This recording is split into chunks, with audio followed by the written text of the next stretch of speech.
Hello students, welcome to my channel. இப்போ என்ன பார்க்கணும்னா 11th accountancyல chapter 12ல final accounts of sole proprietors 1 பார்க்குறோம். இப்போது ஃபைனல் அக்கௌண்ட் அப்படின்னா என்னென்னா நம்ம வந்து ஒரு பிஸ்னஸ் பண்ணிகிட்டு இருக்கோம் அப்படின்னா நம்ம ஃபினான்ஷியல் பொசிஷன் எப்படி இருக்குது அப்படின்னு சொல்லிட்டு இயர்லி ஒன்ஸ் ஓகேவா இந்த ஃபைனல் அக்கௌண்ட் ப்ரிப்பேர் பண்ணணும். எதை வச்சு ப்ரிப்பேர் பண்ணுவோன்னா trading and profit and loss account போட்டு நெக்ஸ்ட்டு பேலன்ஸ் ஷீட் இதை ரெண்டத்தையும் கால்குலேட் பண்ணி தான் அந்த கம்பெனியோட ப்ராஃபிட் ஆர் லாஸை வந்து நம்ம அசர்டைன் பண்ணுவோம். ஓகேவா இதுக்காக ப்ரிப்பேர் பண்ணுறது தான் ஃபைனல் அக்கௌண்ட்ஸ். இது பாருங்கள், to அசர்டைன் the financial position performance of enterprise and to ascertain the financial position of an enterprise. இது ரெண்டத்தையும் எதுக்காக பண்ணுறோன்னா இது ரெண்டத்தையும் பண்ணுறதுக்கு, அதாவது ஃபினான்ஷியல் பர்ஃபார்மன்ஸும் ஃபினான்ஷியல் பொசிஷனையும் நம்ம அசர்டைன் பண்ணுறதுக்காக தான் ஃபைனல் அக்கௌண்ட் ப்ரிப்பேர் பண்ணுறோம். ஓகேவா இதில் வந்து என்ன போட்டு பண்ணுவோம்னு சொல்லியிருக்கேன். ட்ரேடிங் அக்கௌண்ட் போடுவோம், பிஎன்எல் அக்கௌண்ட் போடுவோம், பேலன்ஸ் ஷீட் போடுவோம். இப்போ ஃபஸ்ட்டு ட்ரேடிங் அக்கௌண்ட்டோட ஃபார்மேட் பார்ப்போம்.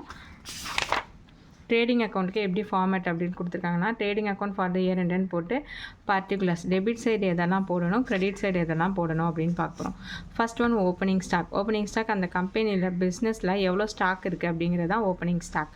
நெக்ஸ்ட்டு பர்ச்சேஸ் பண்ணியிருக்கோமா, பர்ச்சேஸ் அதை போட்டுட்டு அதுலேருந்து ரிட்டர்ன்ஸ் ஏதாவது பண்ணியிருந்தால் அதை லெஸ் பண்ணி போடணும்.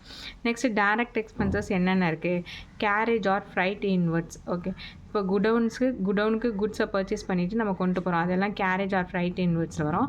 நெக்ஸ்ட்டு அதுக்கான கூலி கொடுக்குறோம்னா வேஜஸ், அது ஒர்க்கர்ஸ் கொடுக்குறோமா அதை வேஜஸ்ன்னு சொல்லுவோம், அந்த அதுக்கான அமௌண்ட்டு. நெக்ஸ்ட்டு டாக் சார்ஜஸ் வந்து இப்போ கார்கோ சென்ட் பண்ணுறோம் ஷிப்பில், அப்போ அதுக்கான சார்ஜஸ் எல்லாமே ஷிப்பிங்கில் உள்ள சார்ஜஸ் தான் டாக் சார்ஜஸ்ன்னு சொல்லுவோம். நெக்ஸ்ட்டு ஆக்ட்ராய் இதெல்லாம் வந்து இம்போர்ட் டியூட்டி, ராயல்ட்டி வந்து இதெல்லாம் வந்து என்னதுன்னா அதாவது டேக்ஸ் பே பண்ணுறது. ஓகேவா ராயல்ட்டிலாம் பேட்டன் ரைட் வாங்குறதுக்காக பண்ணுற எக்ஸ்பென்சஸ் தான். இது எல்லாமே எங்கே வரும், டைரக்ட் எக்ஸ்பென்சஸில், அதாவது ட்ரேடிங் அக்கௌண்ட்டில் வரும். Next to cost of goods manufacture, இதுவும் ட்ரேடிங் அக்கௌண்ட்டில் வரும். கிரெடிட் சைடு என்ன வரும்னா சேல்ஸ், எவ்வளோ சேல்ஸ் பண்ணியிருக்கோம் அதுலேயும் சேல்ஸ் ரிட்டர்ன் இருந்தால் லெஸ் பண்ணிவிட்டு அதை காம்போம். நெக்ஸ்ட்டு க்ளோசிங் ஸ்டாக் எவ்வளோ இருக்குன்னு அதை போடுவோம். இப்போது பேலன்ஸ் டெபிட் சைடு வந்துச்சுன்னா அது கிராஸ் ப்ராஃபிட், கிரெடிட் சைடு வந்துச்சுன்னா கிராஸ் லாஸ்ன்னு போடுவோம். இது என்ன பண்ணுவோம், கிராஸ் ப்ராஃபிட்டை பிஎன்எல் அக்கௌண்ட்டுக்கு ட்ரான்ஸ்ஃபர் பண்ணும். ஓகேவா அது ஃபுல்லாக உங்களுக்கு ட்ரேடிங் ஃபைனல் அக்கௌண்ட் ப்ரிப்பேர் பண்ணும்போது சம் போடும்போதே உங்களுக்கு புரியும். ஃபஸ்ட்டு இப்போ ட்ரேடிங் அக்கௌண்ட் மட்டும்தான் நம்ம பார்க்குறோம். Illustration 1 பாருங்கள். From the following information prepare trading account for the year ended 31/12/2016க்கு ட்ரேடிங் அக்கௌண்ட் ப்ரிப்பேர் பண்ண சொல்லியிருக்காங்க. இப்போ இதில் கொடுத்துட்டாங்க, நம்ம எது டெபிட் சைடு வரும் எது கிரெடிட் சைடு வரும்னு ஃபார்மெட்டை ஞாபகம் வச்சுக்கிட்டு போட வேண்டியதான். ஓப்பனிங் ஸ்டாக் எங்கே வரும், டெபிட் சைடு வரும். பர்ச்சேசஸும் டெபிட் சைடு வரும். கிரெடிட் சேல்ஸ் வந்து கிரெடிட் சைடு வரும். க்ளோசிங் ஸ்டாக் கிரெடிட் சைடு வரும். ஓகேவா இதை பார்த்து போட்டுங்க. நெக்ஸ்ட்டு சம் போட போகிறோம். Trading account for the year ended 31st எப்போ கால்குலேட் பண்ண சொல்லியிருக்காங்கன்னா 31/12/2016. பர்டிகுலர் ருபீஸ் போட்டுங்க. டெபிட் கிரெடிட் போட மறந்துடாங்க. இப்போது டு ஓப்பனிங் ஸ்டாக் எவ்வளோ இருக்குது, 10,000 இருக்குது, அதை 10,000 என்டர் பண்ணிட்டோம். நெக்ஸ்ட்டு டு பர்ச்சேசஸ் வந்து 26,600 என்டர் பண்ணிட்டோம். அப்போ கிரெடிட் சைடு என்ன பண்ணணும், ஃபஸ்ட்டு சேல்ஸ் பண்ணோம். அப்போ பை சேல்ஸ் எவ்வளோ இருக்குது, 40,600. Next closing stock 13,500. இப்போது எல்லாமே நம்ம வந்து என்டர் பண்ணியாச்சு. இப்போ ஆட் பண்ணி லெஸ் பண்ண வேண்டியதான். எந்த சைடு அதிகமாக இருக்குன்னு பாருங்கள், கிரெடிட் சைடு அதிகமாக இருக்குது. 54,100 வருது. 54,100லேருந்து 26,100 ப்ளஸ் 10,000 ரெண்டுத்தையும் ஆட் பண்ணி லெஸ் பண்ணிங்கன்னா 18,000. அப்போது டெபிட் சைடு தான் நமக்கு கம்மியாக இருக்குது. அதனால் டு கிராஸ் ப்ராஃபிட் சிபைடினா கேரிட் ஃபார்வர்ட். இதை வந்து எங்கே போடணுன்னா பிஎன்எல் அக்கௌண்ட் போடும்போது அது போடணும். அது ஃபுல் சம் போடும்போது உங்களுக்கு சம் புரியும். ஓகே இது ட்ரேடிங் அக்கௌண்ட் மட்டும்தான் அப்போ போடுறோம். Okay, move on to illustration 2. From the following balances extracted from the books of Mrs. Lavanya and Sons, prepare trading account for the year ended 31st March 2017. இப்போ trading account மட்டும் கேட்டிருக்காங்க. First பாருங்கள் opening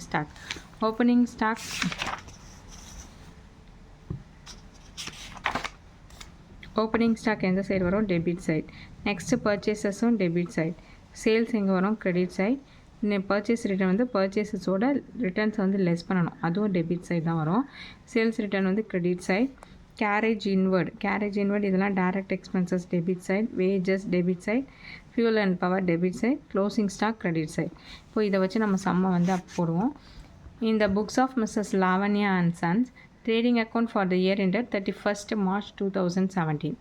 first debit credit போட மறந்துடாதீங்க. Particular rupees particular double side தான் இதை போடணும். Final அக்கௌண்ட்டை டபுள் சைடு போடணும். ஃபஸ்ட்டு என்ன பண்ணணும், ஃபார்மேட் படி டு ஓப்பனிங் ஸ்டாக் எவ்வளோ இருக்குது, 16,500. அதை எடுத்து அப்ளை பண்ணணும். நெக்ஸ்ட்டு பர்ச்சேசஸ் எவ்வளோ இருக்குது, 45,000. அதுலேருந்து ரிட்டர்ன்ஸ் கொடுத்துருக்காங்களான்னு பாருங்கள். கொடுத்துருக்காங்க. எவ்வளோ கொடுத்துருக்காங்கன்னா 500. அப்போ 500 லெஸ் பண்ணிவிட்டு 44,500. இப்போ இதில் வந்து இப்படியே நீங்கள் வந்து ரிட்டர்ன்ஸ் கொடுத்துருக்காங்களா கொடுக்கலையாங்கிறது வந்து நீங்கள் வந்து எப்படி இதை வந்து ஒரு பர்ச்சேசஸ் கிட்ட ஒரு ஸ்டார் போட்டு வச்சுக்கிட்டிங்கன்னா பர்ச்சேஸ் ரிட்டர்ன் கொடுத்துருக்காங்கன்னு அர்த்தம். கொடுத்துருக்காங்க நீங்கள் வந்து அசியூம் பண்ணிங்க. அப்போ தான் கரெக்டாக போடுவீங்க. இல்லாட்டி பர்ச்சேஸ் ரிட்டர்னை மிஸ் பண்ணிவிடுவீங்க. நெக்ஸ்ட்டு வேறு என்ன, டெபிட் சைட் போட வேண்டியது இருக்குது. To carriage inward 1,200. To wages வந்து 4,800. ஃபியூவல் அண்ட் பவர் வந்து 3,200. அதே மாதிரி சேல்ஸ் எவ்வளோ இருக்குது, 72,000. அதோட சேல்ஸ் ரிட்டர்ன் 1,500 லெஸ் பண்ணனா 70,500. அதேமாதிரி சேல்ஸ் ரிட்டர்ன்ஸ்னால் சேல்ஸ் கிட்ட இந்த மாதிரி ஒரு ஸ்டார் போட்டு வச்சிங்கன்னா சேல்ஸ் ரிட்டர்ன் இருக்குது அப்படின்னு அர்த்தம். ஓகே, க்ளோசிங் ஸ்டாக் போட்டு சம்மை வந்து க்ளோஸ் பண்ணுறோம். இப்போ ஆட் பண்ணுங்கள். கிரெடிட் சைடு தான் அதிகமாக இருக்குது. 70,500 ப்ளஸ் 18,000 பண்ணிங்கன்னா 88,500. இதுலேருந்து 16,500 ப்ளஸ் 44,500 ப்ளஸ் 1,200 ப்ளஸ் 4,800 ப்ளஸ் 3,200 எல்லாத்தையும் ஆட் பண்ணி 88,000லேருந்து 500 லெஸ் பண்ணிங்கன்னா 18,300 கிடைக்கும். இப்போது டெபிட் சைடுங்கிறதுனால இது நம்ம என்ன பண்ணுவோம், டு கிராஸ் ப்ராஃபிட் C/D அப்படின்னு சொல்லிட்டு எழுதிடும். ஓகேவா, சம் புரியுவா, கிளியராக இருக்கும்னு நினைக்கிறேன். Next move on to third sum. Illustration 3. From the following information, prepare trading account for the year ending 31st December 2017. இப்போ சம் பர்டிகுலர்ஸ்லாம் கொடுத்துருக்காங்க. என்னென்னு பார்ப்போம். ஓப்பனிங் ஸ்டாக் எங்கே வரும், டெபிட் சைட். இப்போ காஸ்ட் ஆஃப் குட்ஸ் மேனுஃபேக்சர்ட் அதுவும் ஃபார்மேட்டில் இருந்துச்சா டெபிட் சைட் தான் வரும். கேஷ் பர்ச்சேசஸ் கொடுத்துருக்காங்க. கேஷ் பர்ச்சேசஸ் கிரெடிட் பர்ச்சேசஸ் ரெண்டுமே எங்கே வரும்னா டெபிட் சைடு தான் வரும். ஓகேவா, கேஷ் சேல்ஸு கிரெடிட் சைடு வரும். பர்ச்சேஸ் ரிட்டர்ன் இருக்குது, அது டெபிட் சைடு. அதனால் பர்ச்சேஸ் கிட்ட ஒரு ஸ்டார் போட்டுக்கிறோம். நெக்ஸ்ட்டு கேரேஜ் இன்வர்ட் இருக்குது, அதுவும் டெபிட் சைடு தான் வரும். இங்கே பாருங்கள், ஃப்ரைட் அவுட்வர்ட்ஸ். ஓகேவா, ஃப்ரைட் இன்வர்ட்ஸ் அப்படின்னா தான் அது வந்து ட்ரேடிங் அக்கௌண்ட். அதாவது ட்ரேட் நம்ம வந்து குட்ஸை வந்து பர்ச்சேஸ் பண்ணதுக்கான அந்த ஃப்ரைட் சார்ஜஸ்லாம் வந்து உள்ளே வருது. ஓகே, டைரக்ட் எக்ஸ்பென்சஸில் வரும். ஃப்ரைட் அவுட்வர்ட்ஸ் அப்படின்னா அது இன்டைரக்ட் எக்ஸ்பென்சஸில் போயிடும். அப்போ இது வந்து இங்கே வராது, அது பிஎன்எல்ல தான் வரும். இப்போ இதில் வராது. அப்போ இதை வந்து என்ன பண்ணிடணும், இந்த இதே ஃப்ரைட் அவுட்வர்ட் வந்து ட்ரேடிங் அக்கௌண்ட்டுக்கு வராது. நெக்ஸ்ட்டு கோல் அண்ட் ஃபியூயல் டெபிட்டில் வரும். டாக் சார்ஜஸ் அண்ட் பர்ச்சேசஸ் இதுவும் டெபிட்டில் வரும். நெக்ஸ்ட்டு இம்போர்ட் டியூட்டியும் டெபிட்டில் வரும். வேஜஸ் டெபிட்டில்.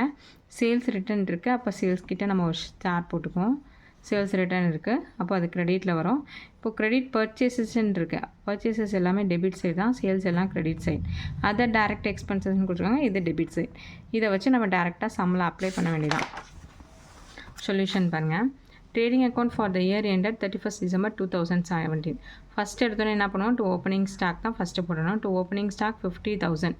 ஓகேவா, நெக்ஸ்ட்டு காஸ்ட் ஆஃப் குட் என்னென்னலாம் இருக்குன்னு பார்ப்போம். காஸ்ட் ஆஃப் குட்ஸ் மேனுஃபேக்சர் எதெல்லாம் டெபிட் சைடு நோட் பண்ணியிருக்கோமோ அது எல்லாத்தையும் டெபிட் சைடு அப்ளை பண்ணிவிடுங்க. Cost of goods sold manufacture வந்து 12,000. நெக்ஸ்ட்டு டு பர்ச்சேஸில் ரெண்டு இருந்துச்சு, கேஷ் பர்ச்சேஸ் இருந்துச்சு, கிரெடிட் பர்ச்சேஸ் இருந்துச்சு சம்மில். இப்போ கேஷ் பர்ச்சேசஸ் எவ்வளோ கொடுத்துருக்காங்க, 60,000. கிரெடிட் பர்ச்சேசஸ் எவ்வளோ கொடுத்துருக்காங்க, 35,000. ரெண்டுத்தையும் ஆட் பண்ணி பர்ச்சேஸ் ரிட்டர்னை லெஸ் பண்ணணும். ஓகேவா, இப்போ பாருங்கள், ரெண்டுத்தையும் ஆட் பண்ண போகிறோம். எவ்வளோ cash, purchase 60,000 plus credit purchase 35,000. இதுலேருந்து பர்ச்சேஸ் ரிட்டர்னை லெஸ் பண்ணிங்கன்னா 93,000. வேறு என்னென்ன இருக்குது, to carriage inwards 4,000. To coal and fuel 2,500. To dock charges and purchases ஒரு 4,000 இருக்குது. To import duty and purchase 3,500 இருக்குது. வேஜஸ் ஒரு 11,000. To other direct expenses 7,000. ஓகேவா, டெபிட் சைடு எதெல்லாம் இருக்கோ அதெல்லாம் அப்ளை பண்ணியாச்சு. நெக்ஸ்ட்டு சேல்ஸில் பாருங்கள், கேஷ் சேல்ஸ் கிரெடிட் சேல்ஸ் ரெண்டுமே இருக்குது. கேஷ் சேல்ஸ் எவ்வளோ கொடுத்துருக்காங்கன்னா 85,000 கொடுத்துருக்காங்க cash sales. Next credit sales எவ்வளோ கொடுத்துருக்காங்க, 60,000 கொடுத்துருக்காங்க. ரெண்டுத்தையும் ஆட் பண்ணி